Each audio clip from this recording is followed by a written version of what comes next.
She's a Mona Lisa. Everyone's lining up to see her. Selamat pagi, perkenalkan nama saya Medikta Natalia Putri Mamagai, kelas 10 dari kompetensi keahlian UPW. Di sini saya akan mempresentasikan tentang dokumen-dokumen kantor. Mengidentifikasi dokumen-dokumen kantor. Apa itu pengertian dari dokumen?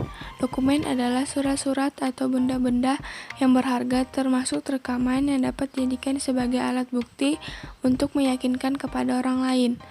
Kegiatan dokumen meliputi seperti mencari, mengumpulkan, menyusun, menyelidiki, meneliti, dan mengolah serta memelihara dan menyiapkan. Sebagian besar dokumen memang berupa surat. Kantor surat meliputi surat, memo, laporan, LPT atau lembar pesan telepon, email, dan lain-lain. Jenis-jenis dokumen. A. Jenis-jenis dokumen berdasarkan pemakaian atau kepentingannya. Jenis-jenis dokumen dibagi menjadi 4, yaitu dokumen pribadi, dokumen niaga, dokumen pemerintah, dan terakhir dokumen sejarah. 1. Dokumen pribadi adalah dokumen yang berharga yang dapat dipakai sebagai alat pembuktian pada diri seseorang. Contoh, KTP, kartu tanda penduduk, SIM, surat izin mengemudi, dan akte kelahiran. 2. Dokumen niaga adalah surat-surat berharga yang dijadikan sebagai pembuktian dalam transaksi jual beli dalam dunia perdagangan. Contoh, surat wesel, cek,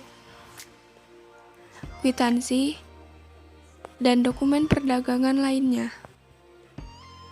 3. Dokumen pemerintah adalah surat-surat yang dapat dipakai sebagai alat pembuktian yang terjadi dalam pemerintahan suatu negara.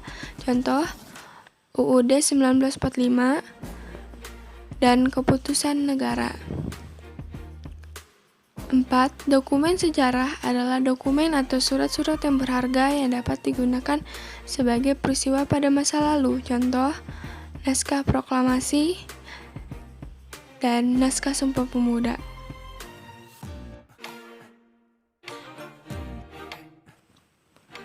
B. Jenis-jenis berdasarkan bentuk fisiknya. Dokumen literar adalah dokumen yang terjadi akibat dicetak, ditulis, digambar, ataupun direkam. Dokumen ini dibahas secara umum di bidang perpustakaan, seperti buku, majalah koran, dan lain-lain. Dokumen korporal adalah dokumen seperti sejarah antara lain benda seni ataupun kuno. Dokumen privat adalah dokumen yang berupa surat menyurat atau arsip. C.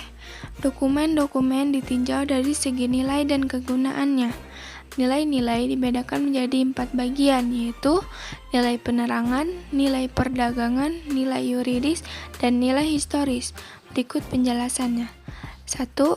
Nilai penerangan adalah surat yang dinamakan sebagai bukti dalam memberi informasi. 2. Nilai perdagangan, surat yang biasanya digunakan sebagai alat bukti dalam transaksi jual beli. 3. Nilai yuridis, surat yang dapat digunakan sebagai alat bukti secara hukum di muka pengadilan. 4. Nilai historis, surat yang digunakan sebagai alat bukti yang terjadi di masa lalu. D. Dokumen yang ditinjau dari fungsinya.